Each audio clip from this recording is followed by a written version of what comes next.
নমস্কার বন্ধুরা, আশা করি তোমরা সবাই ভীষণ ভালো আছো। বাংলা লার্নিং সহজে চ্যানেলে তোমাদের সকলকে জানাই আন্তরিক স্বাগত। আমি প্রিয়া, আর আজকে আমরা আলোচনা করব কারকের দ্বিতীয় পর্বটি। তো চলো কথা না বাড়িয়ে দেখে নিই আজকের বিষয়বস্তু। আজকের আমাদের আলোচ্য বিষয় হলো কারক। এখানে প্রথমেই আমি একটি উদাহরণ লিখেছি এবং উদাহরণটিকে আমি গ্রিন বেস এবং রেড আউটলাইন দিয়ে হাইলাইট করেছি। রাস্তায় শ্যামবাবু নিজের হাতে পকেট থেকে ভিখারিকে পয়সা দিলেন। তাহলে দেখো, এই বাক্যের প্রথমে আমাদের যেটি বার করতে হবে সেটি হলো এই বাক্যের ক্রিয়াপদ কোনটি। এই বাক্যের ক্রিয়াপদ হলো দিলেন, কারণ দিলেন এই পদটির দ্বারাই এই বাক্যের কাজ করা বোঝাচ্ছে।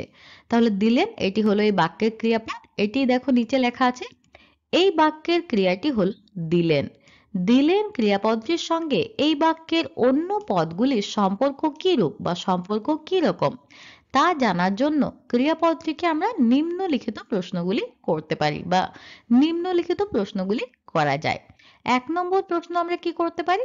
কে দিলেন? তাহলে এর উত্তর আমরা কি পাচ্ছি? শ্যামবাবু।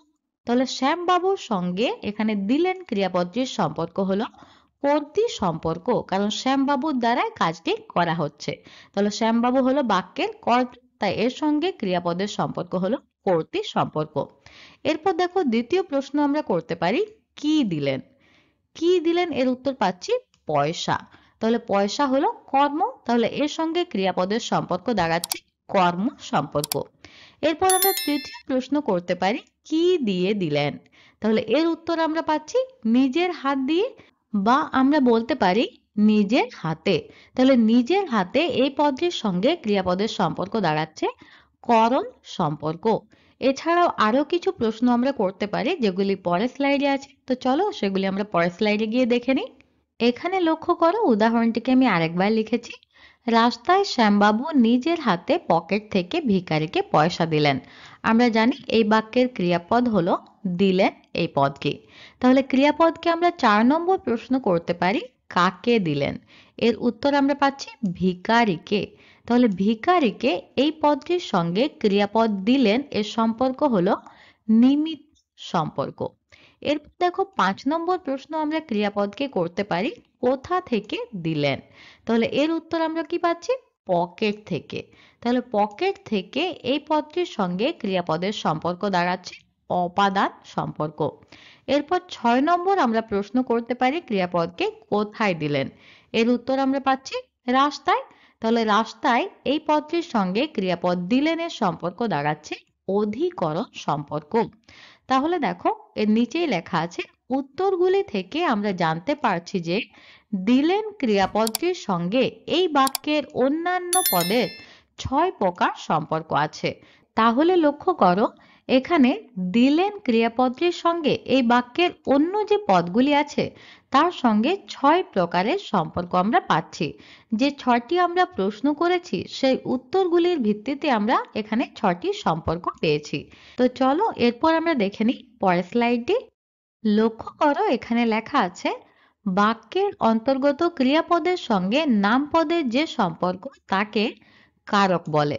তাহলে এখানে আমরা কারকের আরেকটি সংজ্ঞা পাচ্ছি যে বাক্যের অন্তর্গত ক্রিয়াপদের সঙ্গে সেই বাক্যের নামপদের যে সম্পর্ক তাকে আমরা বলছি কারক। এরপর দেখো, স্টার দিয়ে গ্রিন কালার দিয়ে হাইলাইট করেছি আমি। কেবল বিশেষ্য ও সর্বনাম পদেরই কারক হয়, এজন্য এটি ব্র্যাকেটে লেখা আছে দেখো এখানে, যে শুধুমাত্র বিশেষ্য এবং সর্বনাম পদেরই কারক হয়। যে ক্রিয়াপদের সঙ্গে বাক্যের অন্যান্য পদগুলি তোমরা লক্ষ্য করবে সেগুলি বেশিরভাগ ক্ষেত্রে হয় বিশেষ্য পদ অথবা সর্বনাম পদই হবে। এরপর দেখো, দ্বিতীয় হাইলাইটারে লিখেছি আমি, তবে বিশেষণ পদ বিশেষ্য হিসেবে ব্যবহৃত হলে তারও কারক হয়। এর একটি উদাহরণ আমি দিয়েছি এখানে দেখো, যেমন অংশে 10 মিলি করি কাজ। এখানে 10 এই পদটি কিন্তু বিশেষণ পদ, কিন্তু এখানে এটি বিশেষ্য পদ হিসাবে ব্যবহৃত হয়েছে। 10 মিলি করি কাজ অর্থাৎ 10 জন মিলে আমরা করি কাজ, ঠিক আছে, বা কাজ করছি।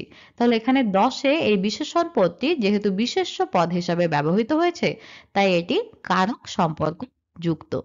এরপর দেখো, এর নিচেই লেখা আছে এই সম্পর্ক ভেদে কারক 6 প্রকার। আমরা আগের স্লাইডে দেখেছি যে আমরা 6 রকমের প্রশ্ন করছি এবং সেই সঙ্গে ক্রিয়াপদের আমরা সম্পর্ক পাচ্ছি 6টি। তাহলে এটি লেখা আছে যে সম্পর্ক ভেদে কারক ছয় প্রকার। যথা কারকগুলি কি কি এরপর লেখো।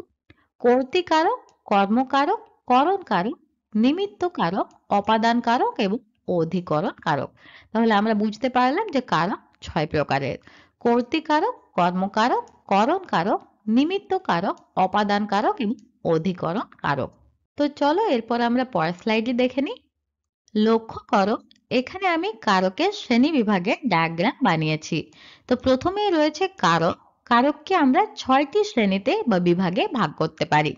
১ নম্বরে কর্তৃকারক, ২ নম্বরে কর্মকারক, ৩ নম্বরে করণকারক, ৪ নম্বরে নিমিত্ত কারক, ৫ নম্বরে অপাদান কারক এবং ৬ নম্বরে অধিকরণ কারক। এটিকে বোঝার সুবিধার জন্য আমরা উদাহরণ সহ আলোচনা করব। তাই এখানে লেখা আছে দেখো, উদাহরণ সহ কারকের প্রকারভেদ বা শ্রেণীবিভাগ। বোঝার সুবিধার জন্য আমি আগের উদাহরণটি নিয়েছি। রাস্তায় শ্যামবাবু নিজের হাতে পকেট থেকে ভিখারিকে পয়সা দিলেন। তাহলে এই বাক্যের ক্রিয়াপদ হলো দিলেন, এই পদটি। তাহলে এর সঙ্গে আমরা বাকি পদগুলির সম্পর্ক নির্ণয় করব। তাহলে কে দিলেন, এই প্রশ্নের উত্তরে আমরা যেটি পাচ্ছি সেটি হলো কর্তৃকারক। এখানে শ্যামবাবু, শ্যামবাবু দিলেন, তাহলে শ্যামবাবু হলো এই বাক্যে কর্তৃকারক। এরপর দেখো আমরা প্রশ্ন করব কি দিলেন। তাহলে দেখো কি দিলেন এর উত্তরে আমরা যেটি পাচ্ছি সেটি হলো কর্মকারক। এখানে পয়সা, এটি কর্মকারক। তাহলে লক্ষ্য করো, এরপর আমরা ক্রিয়াপদকে যদি প্রশ্ন করি কি দিয়ে দিলেন, তাহলে এর উত্তরে আমরা যা পাই সেটি হলো করণ কারক। এখানে আমরা পাচ্ছি নিজের হাতে বা নিজের হাত দিয়ে, তাহলে এটি হলো করণ কারক। এরপর আমরা যদি প্রশ্ন করি কাকে দিলেন, এর উত্তর আমরা পাচ্ছি ভিখারিকে। তাহলে কাকে দিলেন এই প্রশ্নের উত্তরে হয় নিমিত্ত কারক।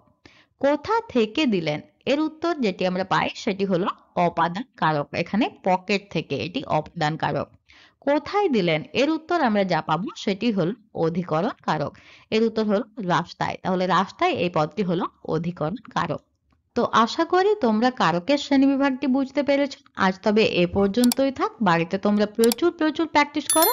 আর যদি কোনো সমস্যা হয় বা বুঝতে অসুবিধা হয় তো অবশ্যই কমেন্ট বক্সে এসে কমেন্ট করো, যার উত্তর তোমরা খুব তাড়াতাড়ি পেয়ে যাবে। তো দেখা করছি পরের ভিডিওতে অন্য কোনো বিষয়ের আলোচনা নিয়ে। ততক্ষণ পর্যন্ত ভালো থেকো, সুস্থ থেকো, নিজের এবং পরিবারের সকল খেয়াল রেখো। টাটা।